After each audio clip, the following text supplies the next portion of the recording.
Hi friends, Dr. Nancy Trimbley here, putting the power and knowledge of your health back in your hands. I've recently recorded a video called Whistleblowers, where I talk about whistleblowers of the past that were alerting the public to a significant problem, and which eventually most of them did. Some of them it took 4 years, some of them took 18 years. What happened in the process is that their reputations were smeared, they lost their careers. But they did it because they could not live with themselves if they did not. What was happening is that the public was in significant danger. The FDA was not there to save them. The pharmaceutical companies certainly were not there to save them. I talk about those things in Stealth Health, some of those, and how that formed um, where we are today in conventional medical care.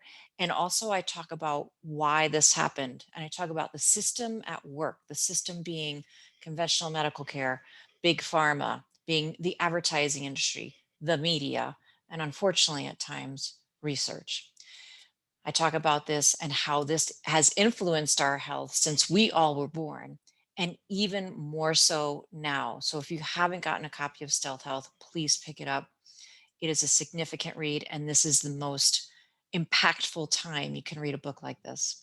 Today, I'm going to talk about two current whistleblowers of 2021, who are putting their reputation on the line, putting their lives literally on the line. One was interviewed for a YouTuber in Europe. That was picked up by a YouTube and podcaster by the name of Del Bigtree.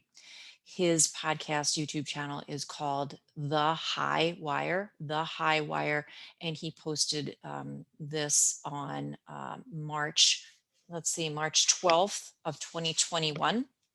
He interviewed, or he commentated on an interview with Gert Vandenborsch, who is an immunologist. He is a vaccine researcher. So this man's got credentials. It's not like he's a pudding flavor researcher or a toe fungus researcher. He is a vaccine researcher and has been on the front lines with the Ebola virus vaccine. He has worked with the Bill and Melinda Gates Foundation. He's a heavy hitter. Unfortunately, now, if you were to do an internet search, you would see the words next to his name: Vandenborsch scam, Vandenborsch debunked. The system is at work to discredit him. But what he has to say is chilling.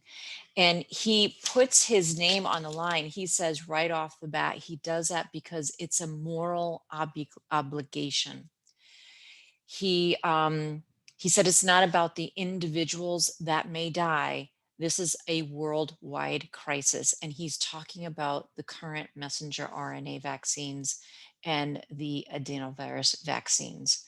He believes that we are putting all of humanity at a great risk because he believes, as a virus and vaccine researcher, that we have given the upper hand to the viruses, that we as a population will no longer be able to fight off viruses because of the vaccine.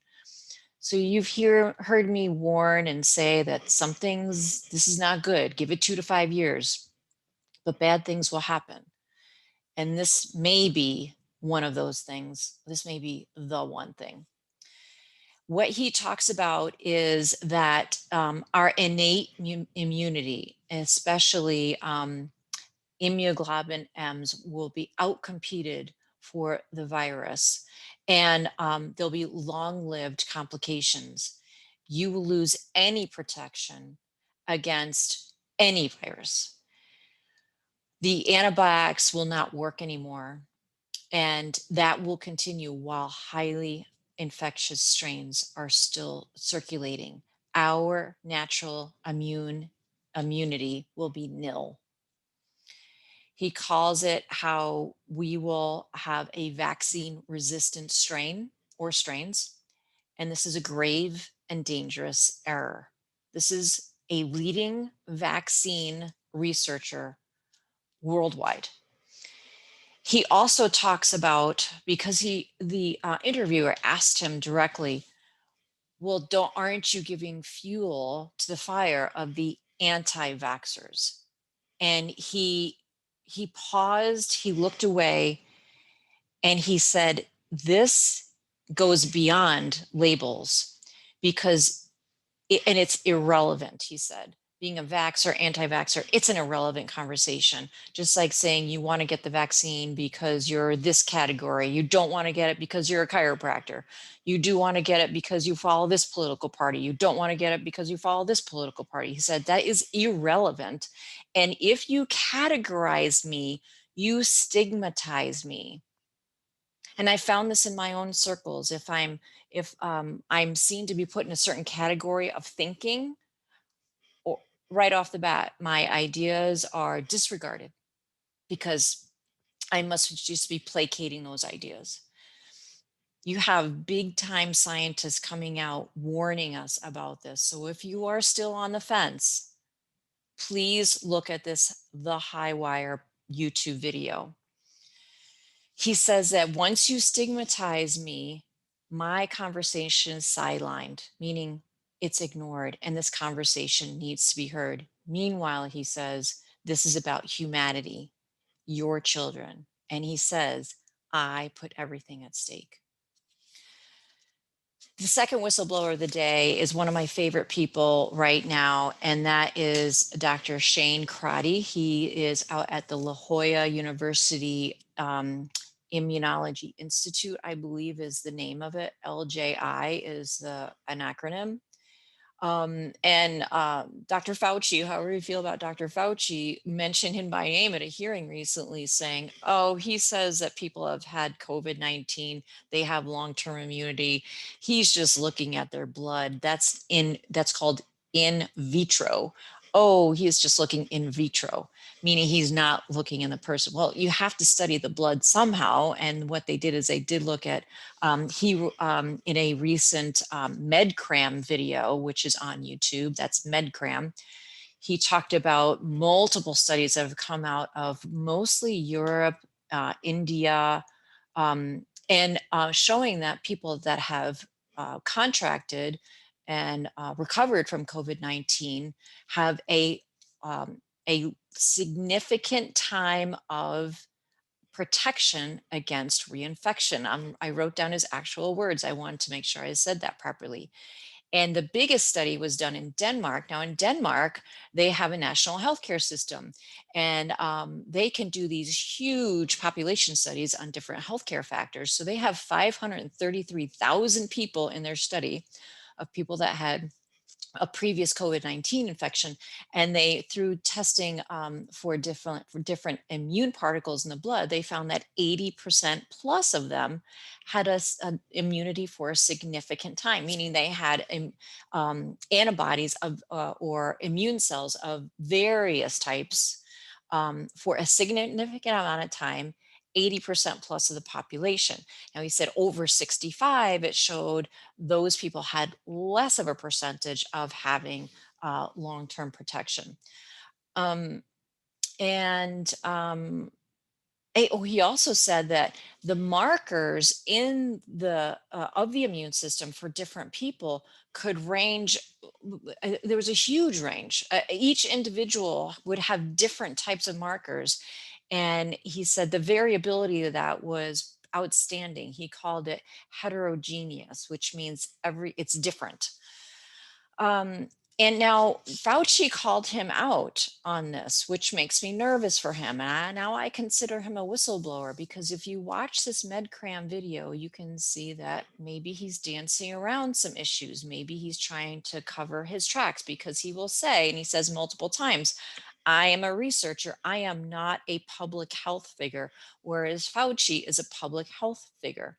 He has to make rules, and if he's going to make a rule, the rule applies to everybody. So whether you have long-term protection, and by the way, your chances of getting COVID-19 twice are very, very low.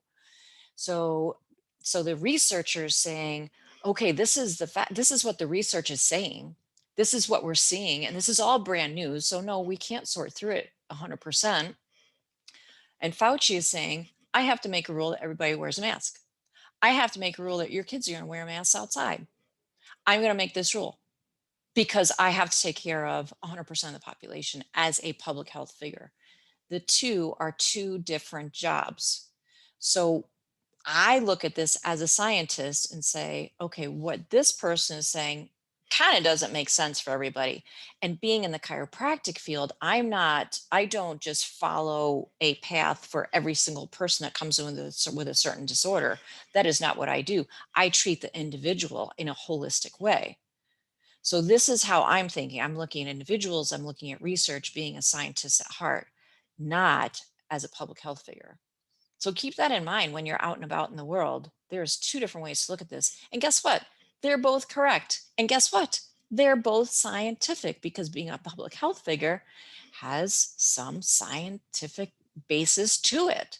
So please love each other and please be tolerant of each other and know that everybody's correct and we're all doing okay. And be sure to look at my video on what if COVID strikes so that if you do become infected for the first time or for the second time, which would be a rare event, please follow all those steps. There are things that you can do that will help you to recover.